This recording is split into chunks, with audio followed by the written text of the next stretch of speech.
सरकार। माननीय स्पीकर साहेब, আমার প্রশ্ন, বাঙালি হিন্দু হওয়া কি অপরাধ?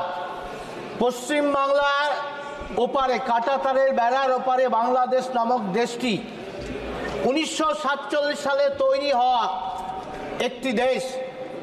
সেখানে যেভাবে রাষ্ট্রীয় মদতে বাঙালি হিন্দুদের বেছে বেছে নির্যাতিত হতে হচ্ছে, তাদের মন্দির ভেঙে দেওয়া হচ্ছে, তাদের আর্থিকভাবে তছরূপ করা হচ্ছে, রাতের বেলায় যেভাবে ধরে ধরে নিয়ে যাকে ধর্মান্তরিত করে ইসলাম করা হচ্ছে সরকারি মদতে, তার বিরুদ্ধে যখন প্রতিবাদের আন্দোলন হচ্ছে, চিন্ময় মহারাজকে, তার লিডারকে অ্যারেস্ট করে নির্যাতন করা হচ্ছে, খেতে দেওয়া হচ্ছে না, তাদের মা বোনদের উপর অত্যাচার হচ্ছে।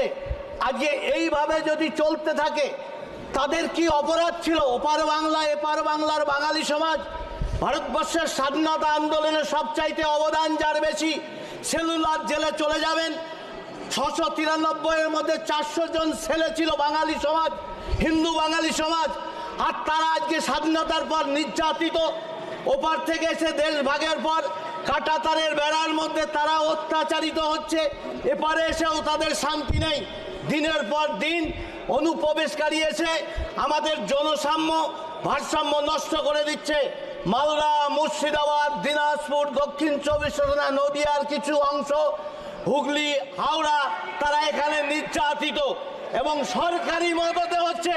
এবারে সরকার পর্যন্ত আমরা দেখছি দর্শক হয়ে যাচ্ছে, সরকারি সম্পদ তছনছ করছে, মন্দির ভাঙা হচ্ছে। বেলেডাঙ্গা ইস্যুকে কেন্দ্র করে যেভাবে বাংলায় বিভিন্ন জায়গায়, হাওড়া, উলুবেড়িয়া, বিভিন্ন জায়গায় দাঙ্গা ছড়াচ্ছে সরকারি মদতে। এইভাবে প্রশাসন চলতে পারে না। তাদের অপরাধ কি ছিল? স্বাধীনতা এনে আজকে সরকার কেন নীরব দর্শকের ভূমিকা পালন করছে? তাদের পেছনে দাঁড়ানো উচিত। আজকে যারা দেশ ভাগের জন্য দাবি করেছিল, সেই মুসলিম লীগ, তারা বলেছিল এবারে মুসলিমরা তাদের ধর্ম আচরণ করতে পারবে না, কিন্তু আমরা দেখছি পৃথিবীর সবচাইতে মুসলিম সমাজ এখানে ভালো আছে।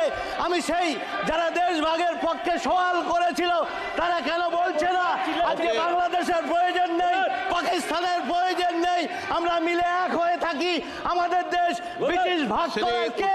তাই আমি বলবো কল্যাণদার বোতল, তিনি যেমন বলছেন দাঁড়িয়ে যে ওয়াকফ কয়েকজন নামাজ পড়লে সেটা ওয়াকফের প্রপার্টি হয়ে যাবে। ধন্যবাদ অধ্যক্ষ মহোদয়।